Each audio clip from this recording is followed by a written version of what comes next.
Go ahead, sir. And I could always hit record again. Oh, I want to move the so it You know shows what? the time display. Pause that. Pause it. Okay. Maybe think I can. Yeah. Come on in close so you can hear. Welcome to everybody. We got excellent turnout here today. It's fantastic. Our program today is being sponsored by the Crete Area Historical Society and the Crete Public Library. The library and historical society work real well together here for the last several years. Please watch your step here today. The ground is uneven. There's a lot of acorns and walnuts laying around out here, so be real careful walking around. Let me know, or whoever the speakers are, if you can hear us or not. Hopefully we can reach everybody here. If it was a sunnier day, you could look around out here and see the gravestones. They almost glisten. That's thanks to Ryan Martin over here. He's taken it on himself to clean up a lot of stones in a lot of the local cemeteries. He's got some magic juice he squirts on them, and it takes all the wet and forget, he calls it. So he's got that all done. This place looks great with that. We haven't had a cemetery walk in some time. It's been 1981 was one of the most recent ones, and that was recorded on a cassette tape player way back in the day, and we've got a copy of that transcribed program that day here that was made by Carol Treebolt. So thanks to Carol for, and probably Waylon helped her with that too, for transcribing that recording so we could read it. So we used a lot of the historical records in our collection to get data for today's event. We've got books here that have been written by Phyllis Monks and Carol Treebolt about Crete. Crete Remembered is the series it's called. So we got a lot from that to help us put this together today. Crete's got a rich history, and we've got a historical collection to match. We've got a tremendous amount of information. If you're interested in local history, you're welcome to join our historical society. Ed Gensler here is the guy that has applications. You're welcome to do that. I'm going to try to bribe you guys to join this, because I've only got one copy of that transcribed cemetery walk here, and you can view that, but if you get in the Historical Society, maybe we'll email you a copy. Okay, our goal as a historical society is to preserve our history in Crete and seek out and share what we know with others about Crete, the whole area, and its inhabitants. The fabric of our town comes from the people who came before us, and a map with a list of some of these names of the people that we're remembering today is here. That's not all of them. There's a lot of names that you'll see here that are not on the list of who we're talking about today, like Goodnoe, for example. There's a Goodnoe stone over here. We're not talking about that individual, but that family is popular because Goodnoe's down the road here a little ways. So anyhow, we're going to get this started. We're going to go over. There's a stone that looks like a tree over there next to the red building. So we'll get started here. And my dad gave cemetery walks here on occasion, and he'd always start out saying, "Peepin' Breaks my name, Crete history's my game." So here we go. We'll take a walk over there and take a look at that stone, and then we're going to, we've got the map and the names here.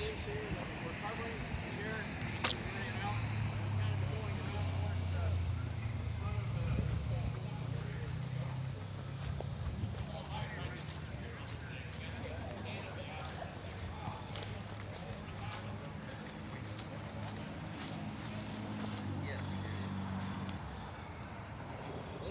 This is number one. You played it. This is it. I only get another care for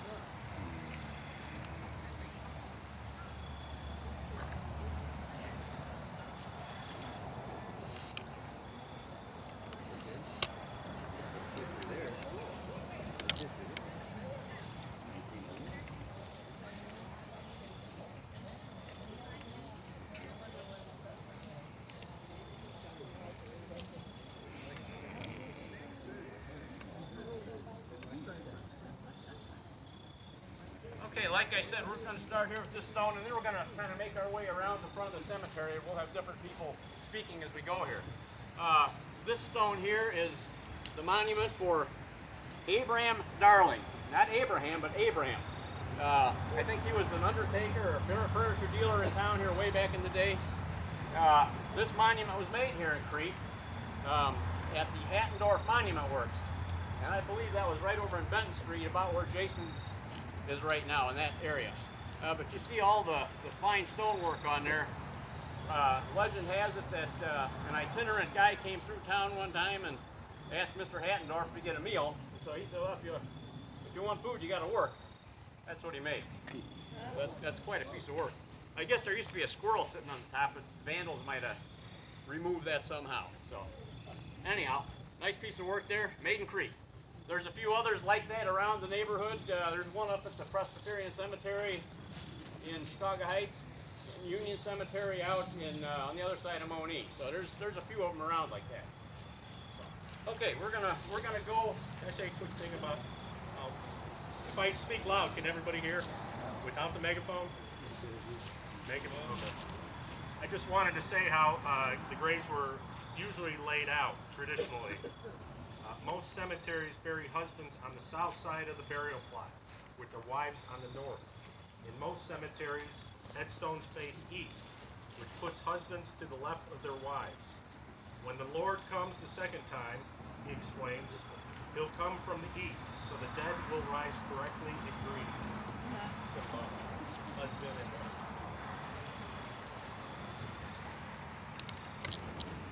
This cemetery started out as the cemetery for the Congregational Church, which is right behind us, now the marketplace.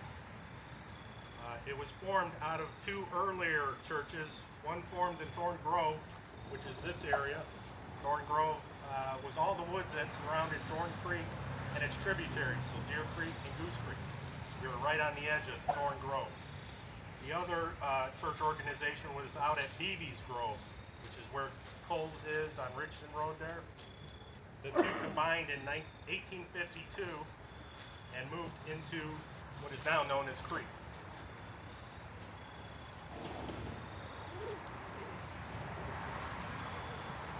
Okay, our founders, Willard and Diantha Wood, laid out the village of Crete in like 1847, and it became formalized in 1848.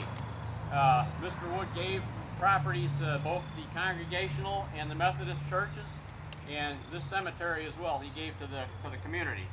So one of the reasons that we're here right now is because recently the Historical Society went to the National Park Service, and we were certified by the National Park Service in their Network to Freedom program.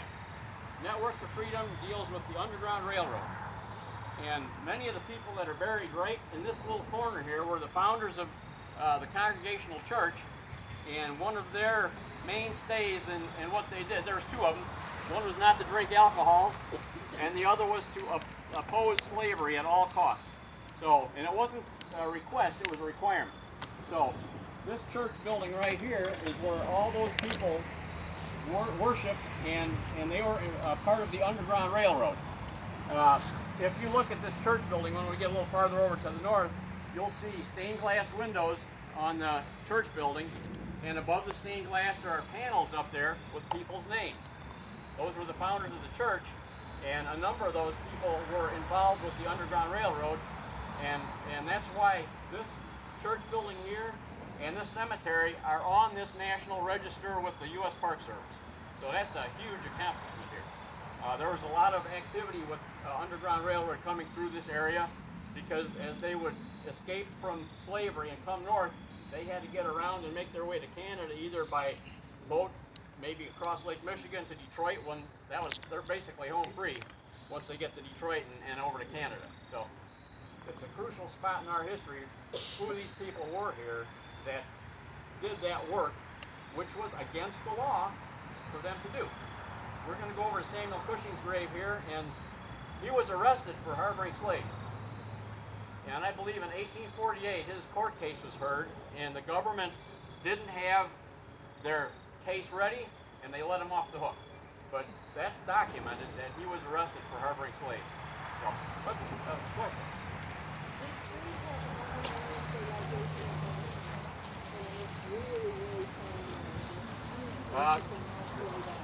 History of Crete. Willard Wood was the first permanent settler here in 1836, and Crete was called Wood's Corners because of Willard Wood. We'll be talking about Willard Wood. You'll hear a little more about that here in a few minutes. So, Actually, the larger there were area two was- pioneers, Willard and Diantha This is Wood. Diantha. did I omit her? The first time I said her name, so I'm not up to date yet on that. Somebody had to do the mules. That's right. Let's take a walk over here by this big monument that says Cushing on it. Watch your step again, please. Walnut, too. Yeah. Okay, so before that.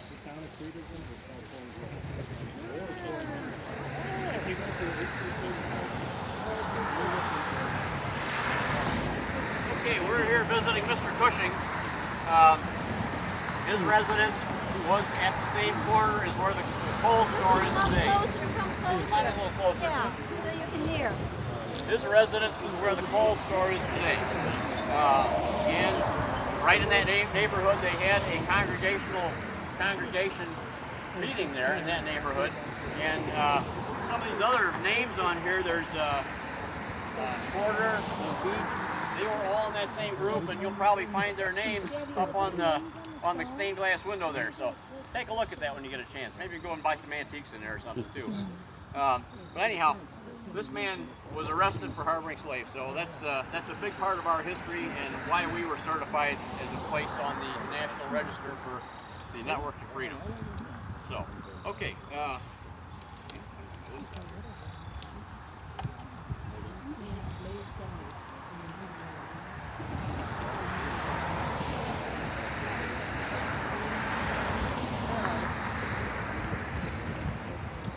Okay, we'll turn this thing over to Ryan Martin in a second. By the way, my name's Tim Tiefenbrink. My dad was the guy that did that in '81, did this here. Ryan asked me to mention this little red building right here. It used to be the railroad depot here in Crete. And before that, it was the railroad depot in Goodnow. The depot in Crete burned down in 1950-ish, and they didn't steal the depot from Goodnow. They moved it up legally. Sometimes there's a little bit of tomfoolery goes around in politics. But they got it up here, and then they probably moved that over here in sometime in the 60s, I'm going to guess. So, okay, we're going to turn this over to Ryan now, and he's going to take us over to the Batchelder plot, which is probably just south of the little tent over there. I thought it was moved. Okay.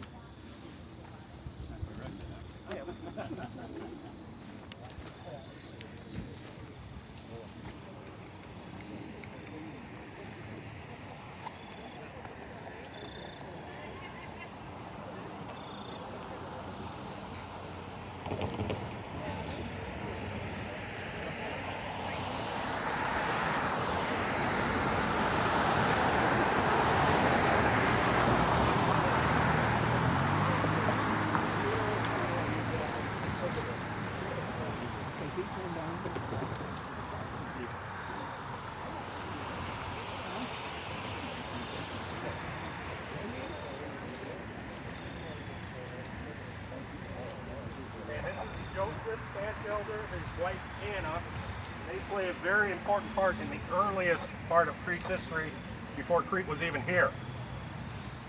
In 1835, Joseph Batchelder's family settled the area around Western Avenue and Sauk Trail, along with John Bell's family. The Bells stayed until about 1860.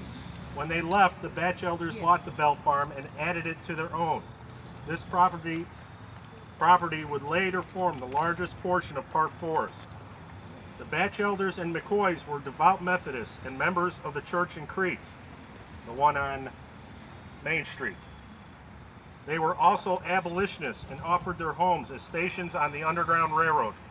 Runaway slaves from Missouri were hidden during the day in their basements while they waited for the best time to continue their nighttime trek to the next stop in Crown Point.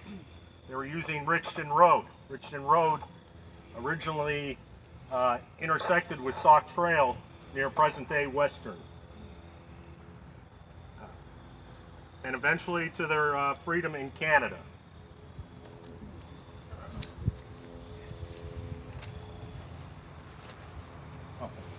Their son, Dr. Joseph Bradford Batchelder, was Crete's second postmaster.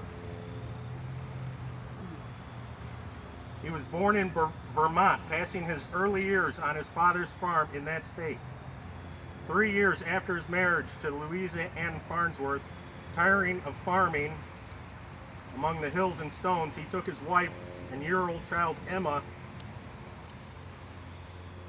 in company with his father's family, who would be Joseph, to the wilds of Illinois, Thorn Grove, 30 miles south of Chicago.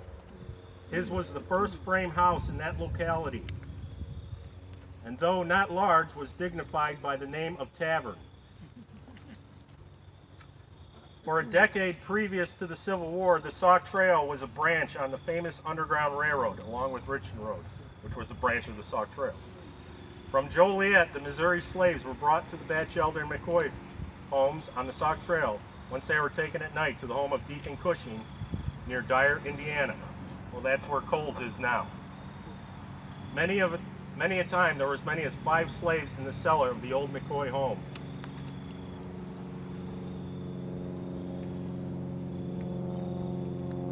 The Batchelder family named the town of Richton, now Richton Park, and also the township of Rich.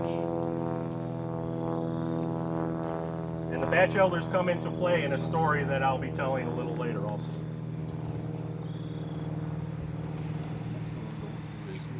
Now Sharon. Yeah, we're sharing it. Sharon? Right here. Okay. Now we're going to go to the text. Talking to that right there. This is Sharon Bonfiglio, right? Yes. You'll have to put her name in pencil. I didn't put her last name on there. My apologies.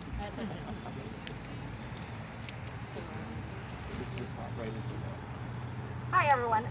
So if we go down a little bit further to the Peck area, this is my family, ancestors.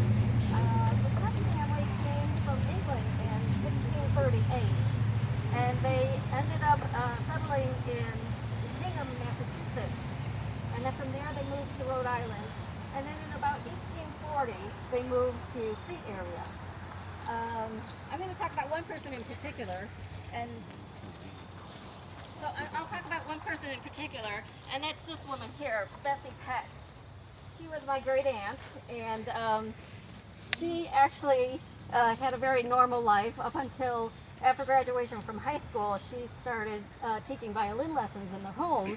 She also used to perform, and after one of her performances, the a talent agent saw her, asked her if she wanted to join vaudeville.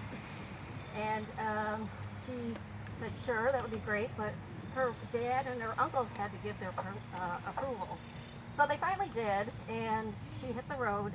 One of the stories that she tells was that soon after she started, she met a young couple, a brother-sister act, and they told her she needed a little work on her stage presence. So they helped her out with taking a proper bow. And the lady's name was Adele, and the brother's name was Fred. And anybody want to take a guess on the last name? Astaire. Yeah, that's right. So she claimed that Fred Astaire gave her instruction on how to take a proper bow. And I have no reason to doubt it. You know, it could have happened. So back in like that time, she met a lot of people, hit the road, and went all over the country. We even have a postcard from Panama Canal back in 1924 or so. By the 1920s, she was pretty much done with, the end of the 1920s, she was done with vaudeville. Came back to Chicago and opened up a sweet shop, and she had a lot of fun there. From what I understand, if she liked you and you asked nicely, she gave you the recipe for the home version of her cookies and cakes and stuff.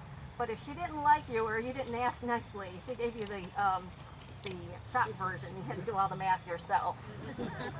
So she eventually moved out to Steger, where she had to care for her father who was sick. He passed away, and then it turned out that her sister became a widow, which was my grandmother, and the two of them lived in the house in Steger, which was really convenient because it was right around the corner from where I grew up, and we were able to visit Grandma and Great Aunt Bessie quite often, and there was always something yummy in the kitchen, of course, and the birthday cakes that they made, oh, amazing. Unfortunately, she passed away in her sleep not too long after her 80th birthday, and she took her final bow on, was it, June 29th, 1969. But she was born in 1888. She was born in 1888 here in Crete. So some of the pictures are some of her groups that she was with in vaudeville.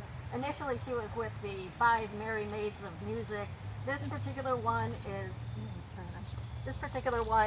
when she was with the, I think that's the Five Merry Maids, yeah. And then there's another one where she was just part of a group that was the Seven Brown Girls. I have no idea how they came up with that one. You know, none of them were brown haired, or I have no idea.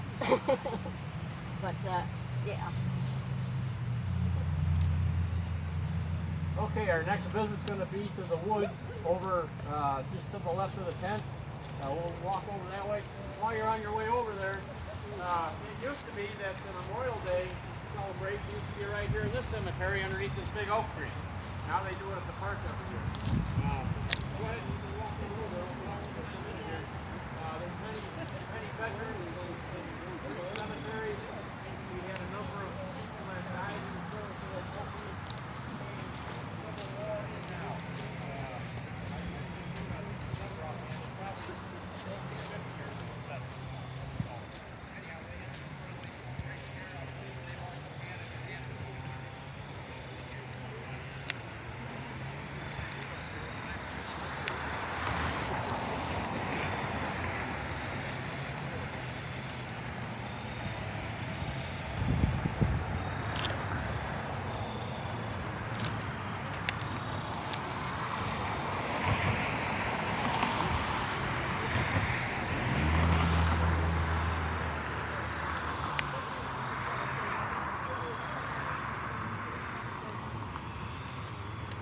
Well, as you heard, I am Diantha Wood. I decided that Willard Wood actually made an appearance a year ago last summer, and this summer again. And he was the parade marshal of the Crete Country Christmas Parade last year, so I figured it was my time to come before a group of very special people who wanted to know more about the Crete pioneers who came here. As Tim said, my husband Willard and I were the first pioneers here in the center of this area that became known as Crete. It was first known as Woods Corners, but later known as Crete, and Ryan Martin will tell you how it actually became Crete.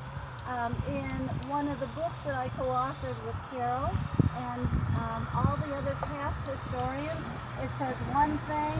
Pay no attention to that because Ryan Martin did his research by just looking on the website of the U.S. Postmasters for Crete this last year. So here's a picture of Willard and Diantha Wood, and it's on the back of this book too, the first volume that we did. And I'd like to tell you a little bit about myself and my wonderful husband Willard. We grew up in central Vermont, and Willard went through schooling there, and then he became a teacher, and he also studied law.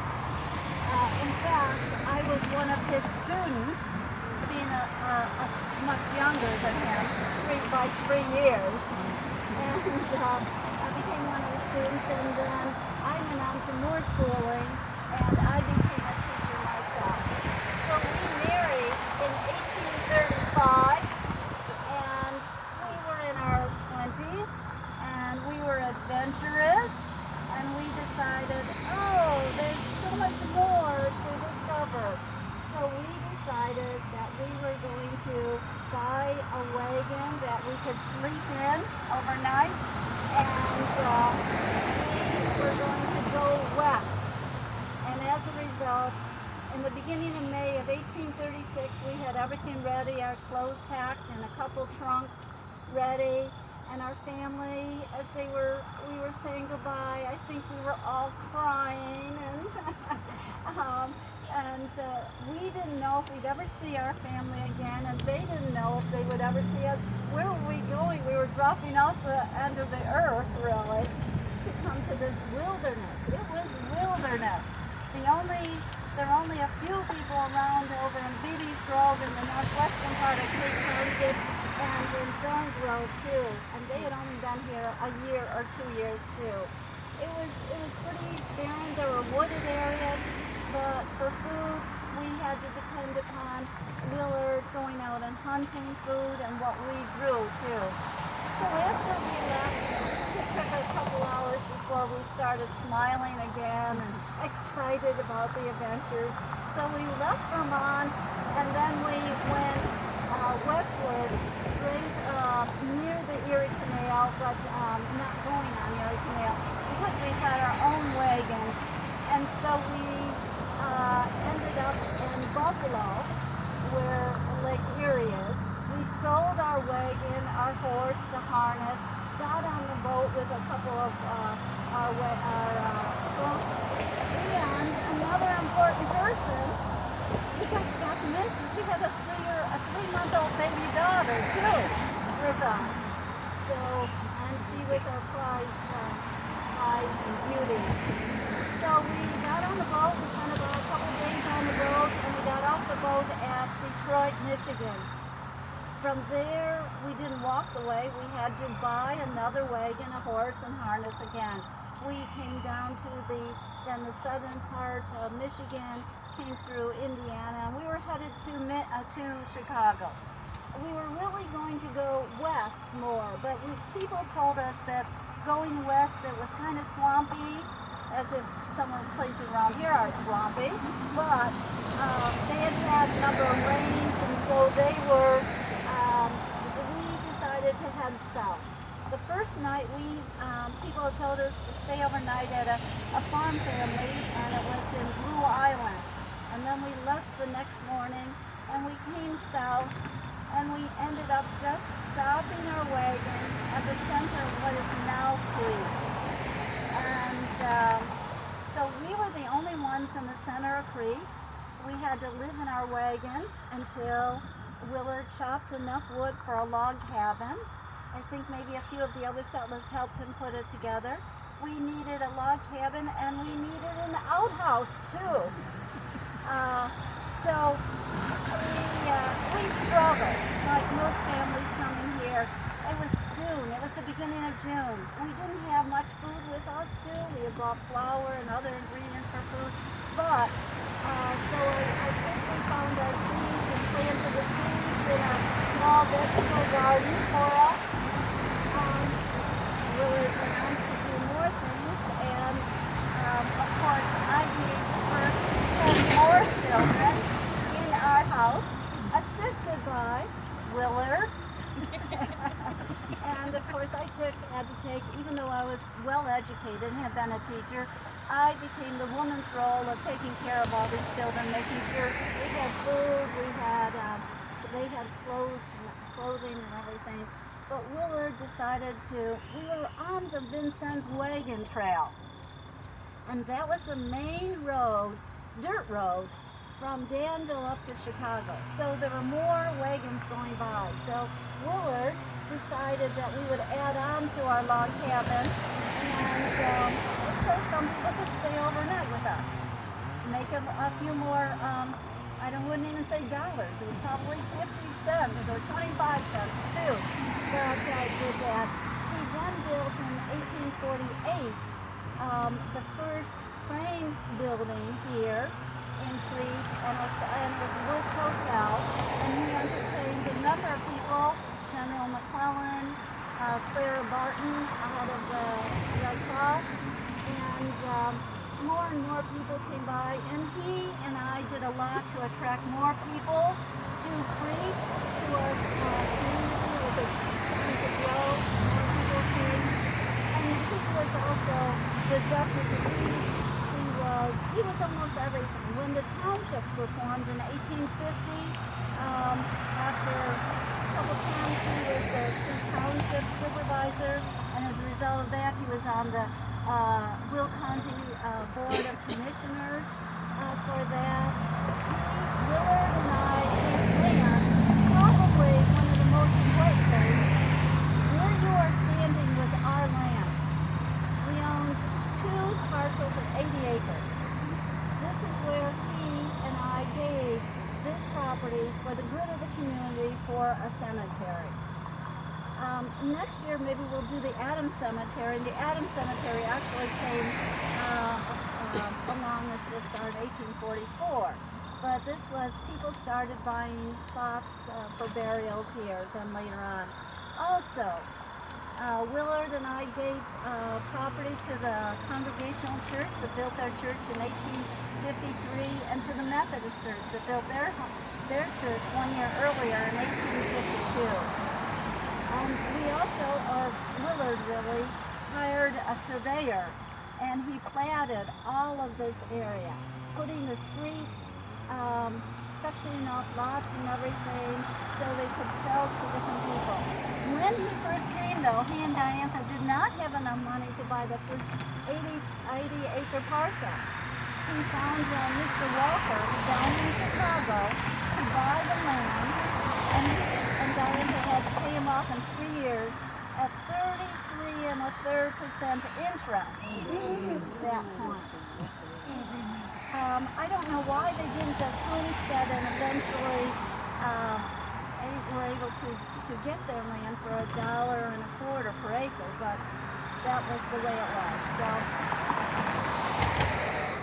he also was a practicing attorney, practiced law for 2 years here in the area. He was the first teacher here in Crete, just 1 year after we arrived. Of course, our new baby was only a year and a half then, but other kids, children came to that he would teach.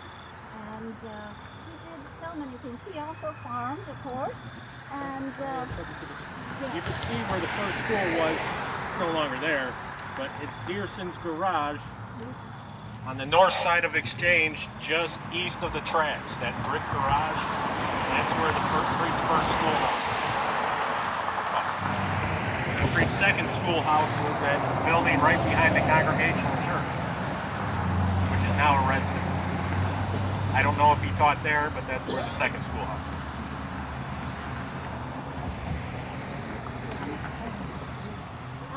The mention is yeah, second. yeah. The second home that Willard and Diantha moved to. It's not on. She loved that home. It's still a beautiful home on Exchange Street in Crete, and this is a picture of it. It's blue, painted blue, and it's still a beautiful historic home here in Crete. Elizabeth and Exchange Street. Park. Yeah. Park. Yeah. All right. Get my directions straight. And not as good as Willard or. But I thank you very much for coming and learning a little bit about us and our journey here. We were so happy we never moved again from Crete. This was our home and we loved it.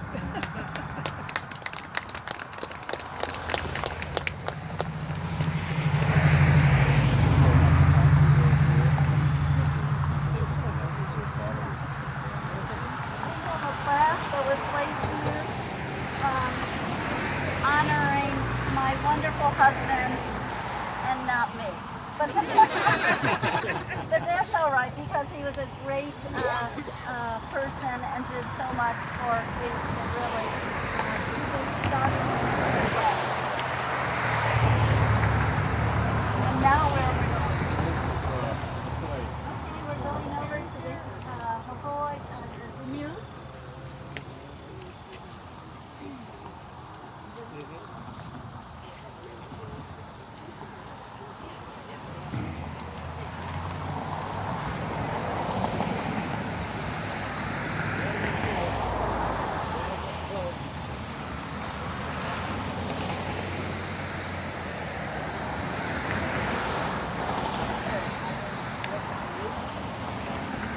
You have to speak up.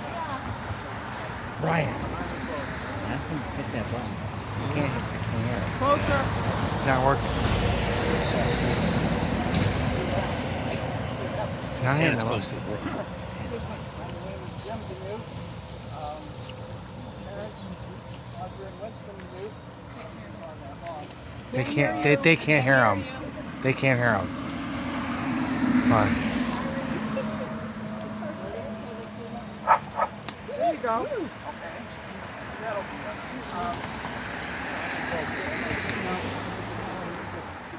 Okay. How's that? Okay. My parents, Audrey and Winston Demuth, are buried right here. My father, Winston, is a descendant of William Hughes, Revolutionary War. He was actually born in this town, born in the family house over on Main Street, and he died in this town. He died at home. My mother, which more people ended up knowing her because she was so involved with the Crete paper, Crete Record, before when they used to have reporters do news stories. Other descendants from the Hughes family are all buried in here. Luman Hughes, son of William, and then his son David, and that other guy. They went to the gold rush, California. He came back here with enough money. Austin Ellis, David. Austin Ellis came back with enough money to buy another piece of farm. And Austin Ellis ended up with consumption from the trip out there. What's that? TV.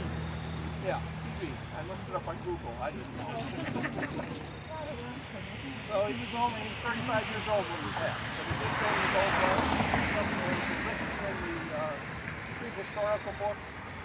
I think that's in the first book. It talks about that. And a lot of people didn't make it back. They almost starved going out there. They ended up eating their dogs. They had no food. So it was a rough trip. So it wasn't easy to go get gold. That's about it. There's, I guess that's about it. Most of my family members are buried in here. Okay, I was so enthralled talking about myself, shame on me, and my husband Willard, that I forgot over there where near our stones is a stone of Charles Carter. And he published the first newspaper in Crete. The first edition of the Enterprise appeared on December 24th of 1875. He issued a newspaper every Friday after that for local and national news. And in 1878, the price of a yearly subscription was $2. So he made some money, but eventually someone else took over and we had a few more newspapers. But he was the one who started it in 1875. Yeah. These two ladies are descendants of the Hughes. Well, that's good. Right, that's very interesting because I'm going to talk a little bit more about the ancient history. Not really ancient, but back then, 1835, Loomis and Lucy came here with 10 children. They didn't walk, they came by Erie Canal. From the Erie Canal, they brought a horse. I don't know how it was. I think I had the oxen in my basement. The collar. And so forth. But they came here, they got caught in a cold winter night, and they had to spend the night in Blue Island. And in Blue Island, they had the mixed babies, so they had 11 children then. Remarkable women. Yes. And the fact is that they had a great time. They decided to come to Crete. Well, going back a little bit farther, this brother or relative, now this is still in the history making process, was really Joseph. Joseph Hughes, who was the Secretary of the Navy of the United States. Very, obviously, a very good man. And also, my wife and I went out to Philadelphia, very, like 2 graves away from Benjamin Franklin. And it's a very honorable spot in this private cemetery that's there. But then they moved what they called, by wagon, obviously, up to Hughesburg, which was Balmoral Racetrack. And then they died, they buried him in the middle of a racetrack. And I always tried to get in free, and they never let me go. By that time, they had 12 before they died on this racetrack. They sold it to the racetrack. Antwin. But quickly here, they moved the racetrack. The Hughes granddaughter, Franciscan, married Dr. Charles Blim, who was one of the longest practicing doctors in Crete. They are both buried here. So there's a lot of history in this Crete cemetery, from the Methodist Church, to the people that are first. There's only 4 Revolutionary veterans buried in Will County so far. They found 3. The other one is our relative right over there. He has a plaque in the DAR. My wife and her sister are actually descendants from them. And the fact is that they're very proud. We're very proud to be part of this Crete Historical Society, which I just can't speak enough for being a member and the people that are involved, because you learn so much and you think you know so much and how much they really know. Yes. Oh,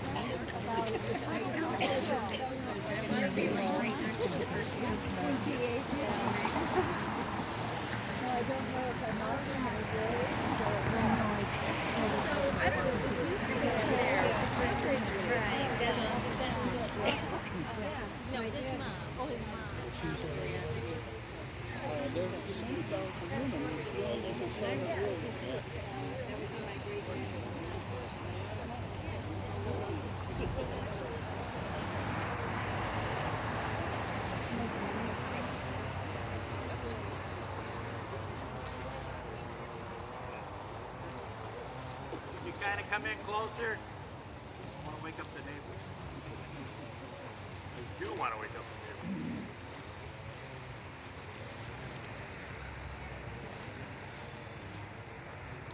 The amazing thing about that William Hughes that we've learned throughout the years is that he was, as I said, one of the 4 designated veterans of the Revolutionary War.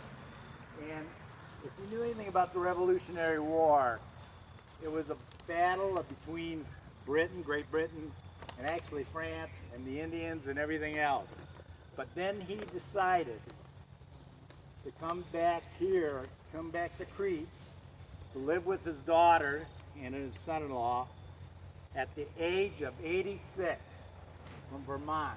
He came all the way back here at the age of 86, and then he died about 2 years later.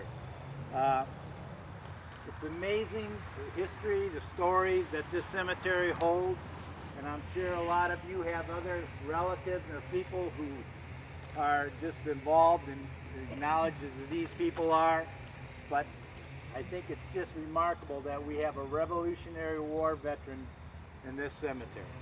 Any questions? Ask Phyllis. Diantha. We have Dr. Bloom here too. Oh, yes. Yeah. He's where is Dr. Bloom? Says Bloom on that. Over here. Charles? Yeah. Over here. Okay. Charles Bloom and his wife. Okay. Yeah. Now we're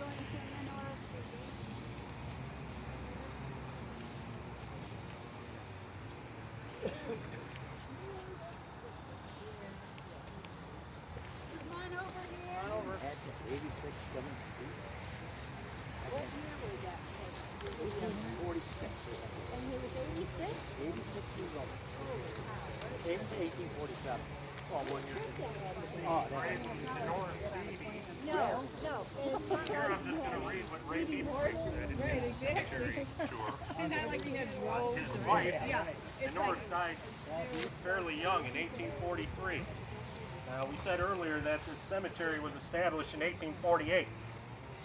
So he must have been buried probably on his farm. And then when they established the cemeteries, it became fashionable to dig up the family plot and move them into a official cemetery. So that's what they had to do with Menoris. His wife remarried Ebenezer Beach, and that is their stone right next to it. They were both participants in the Underground Railroad. They both lived on Richton Road. Menoris and Dorothy lived. Crete Nursery owns the house now on the southeast corner of Volbrecht and Richton Road. I'm not saying that's his original house because it's kind of a house from the 1870s, I'd say. But that's where they lived. Mr. Beebe was the first settler in Beebe's Grove. He arrived here in 1835. Beebe's Grove was located on Richton Road, east of Calumet Expressway. However, some places were called the Beebe's Grove School and so forth, as far as Faithorn. But generally, Beebe's Grove was Richton Road, east of the expressway. And you can see that patch of woods now, open during the winter months. You can see the forest stretch from the southwest to the northeast, paralleling Plum Creek, going from Goodnoe all the way to Dyer. Mr. Beebe started from New York in a covered wagon with his family. He was taken sick on the way, so his wife with a child on each side of her and one in her arms finished the driving to their destination.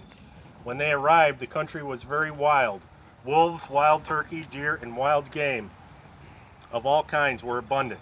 Indians were also plentiful. Many Indian-related items have been found in the Beebe Grove area. The main trail that passed through Beebe Grove, east and west, was the mail route between Joliet and Crown Point. Again, Richton Road. There are two roads that I come across in my research. It's always Richton Road and the Vincennes Trace, or Route 1. Those were the two earliest roads in Crete. And this is a portion of history. This is taken out of History of Will County, 1878.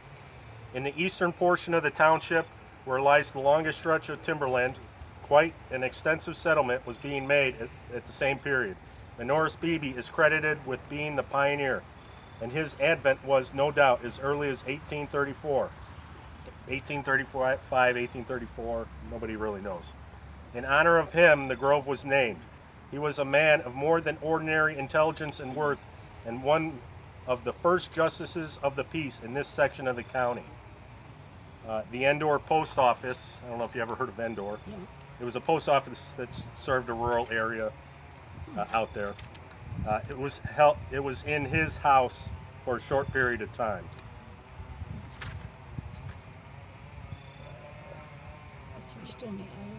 Beebe's Grove Settlement was founded in some of this stuff is going to be repeated because I'm just reading off of stuff I found. Beebe's Grove Settlement was founded in 1835. The mail route between Crown Point, Indiana and Joliet passed through the settlement. For a time, a post office was located in the home of one of the founders, Menoris Beebe. Menoris had come from New York in 1835. He was the first white settler on this land, and so he gave it his name. He came in a covered wagon with his children. Menoris Beebe is said to have brought with him currant and gooseberry bushes and maple trees. The latter he planted in a row on the road in front of his home. This farm later belonged to Henry Sporleader, and the maple trees made an impressive row. This is another excerpt from the History of Will County, 1878. The Congregational Church at Beebe's Grove was organized in 1839 by Reverend David Ripley with Nathaniel Frank and wife, Mrs. Beebe, James L. Dean and wife, Moses Cook and wife, John Kyle and mother, and Samuel Cushing and wife as members. Of these original members, Cook and Cushing and their wives are all that are now living in 1878. Soon after the organization of the church, Reverend David Ripley died and Reverend Thompson was called to fill his place. It is related that once the minister's horse strayed from his stable, and for over a week no trace of him could be found.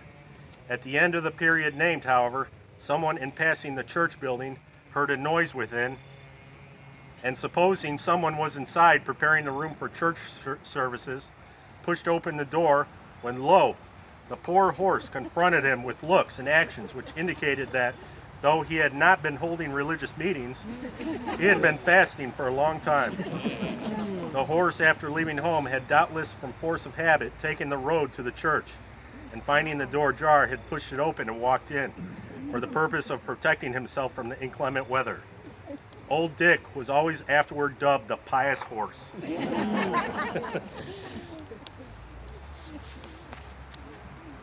This is an excerpt, first-hand account of a slave on the Underground Railroad by the name of Caroline Quarles. She was traveling along the Sauk Trail, headed east towards Crown Point from Joliet area. We next stopped at the home. This is told through the conductor. She could not read or write, so this is a first-hand account from the conductor who was actually driving the wagon. We next stopped at the home of Mr. Beebe of Beebe's Grove and found him a very intelligent man. He had just returned from Chicago, where he saw an advertisement on the docks, $300 reward for a colored girl, but did not pay much attention to the description. It was no doubt offered for Caroline. The clerk at the steamboat on which Caroline left St. Louis was visiting all the lake ports to advertise her, for the company would be obliged to pay $800 if she were not found. This sum they were later obliged to pay. After dinner, we started on our journey, Mr. Beebe going with us as far as the schoolhouse, or church house. Sunday school was just out, and Beebe wanted us to stop as they were all abolitionists, and he wanted the people to see Caroline. He told them her history. Several of the young lady teachers came to talk to Caroline. Nearby stood a liberty pole. Caroline asked what it was for. The young lady says, to commemorate the birth of liberty in America. She said, what do you do with it? Oh, I look at it, was the reply. Who may look at it? May a slave look at it? How can it commemorate liberty in a country where there are slaves? The girls could not answer, and the pastor tried, but had difficulty. Caroline had thoroughly befuddled them. She was only 16 and could neither read nor write, but had natural ability. And here is a letter written by Dorothy, Menorca's wife, in 1859. And I just found this kind of funny. Across the way from Hugh's store is Dutch Doggery, which is like a dive bar. And some of the guardian sons of temperance visit frequently. I hear there is a great deal of drinking in the town of Crete at present. But I think they're talking about maybe where Chuck's place is now. That's been a bar since the beginning of time, practically. That's it for Menorca and Dorothy. That's it, Mary. All right. Now we go to the Cooks, Moses and Hannah Cook, who are on the Underground Railroad. Come on in a little farther again. We're going to be going a little bit east here.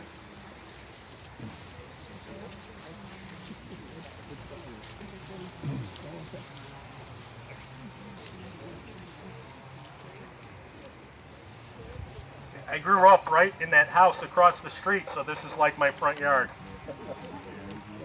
This is my four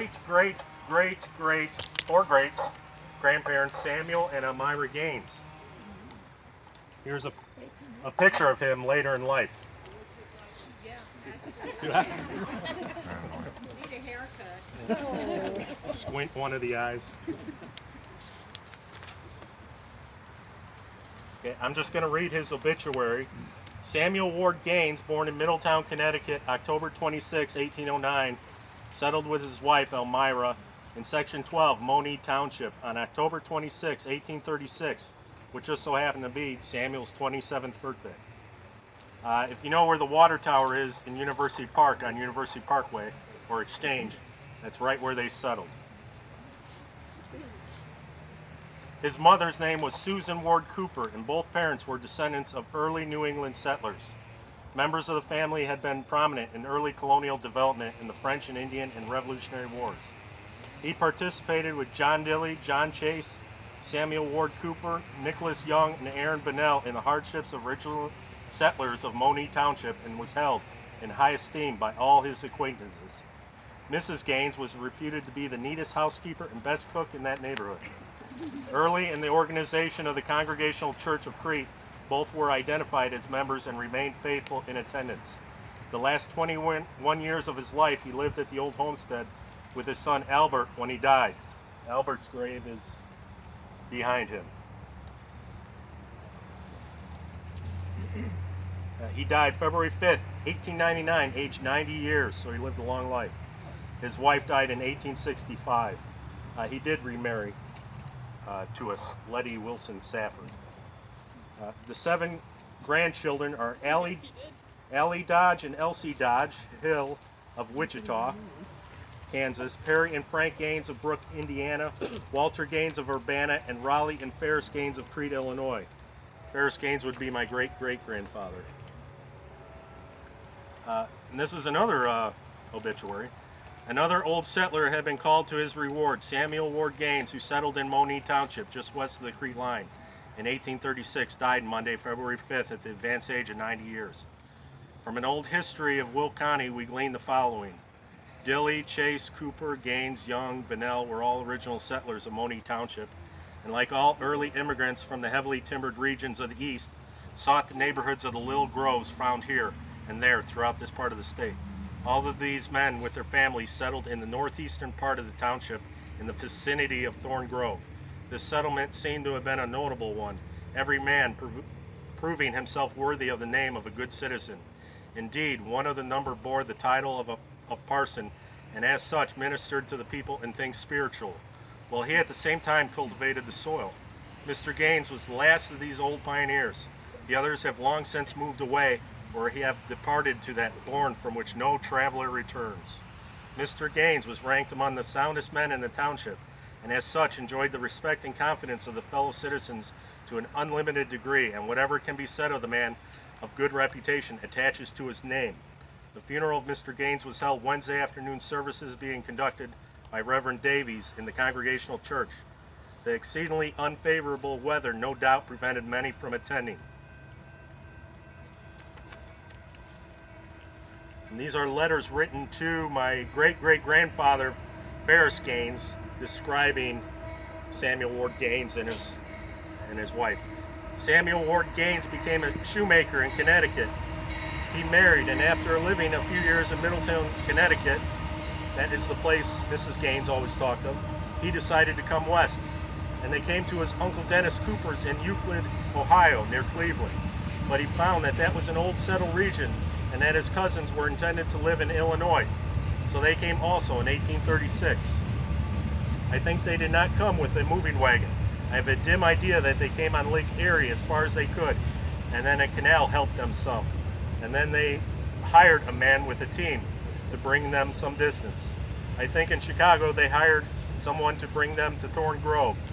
Then they had their furniture shipped by lakes from their home in Connecticut to Chicago, which then they picked up. Mrs. Gaines was a very nice woman. She and several sisters were left orphans. She had always worked hard but had lived with nice people who were kind to her. The young people west of town were the Coopers, Gaineses, Adams, Dodges, and Hollands. They went together with Monee rather than with the Hughes south of town, who consorted more with the Bloom crowd. Your grandmother Gaines was an orphan girl. I do not think she mingled any, and I rather think they were married in Ohio.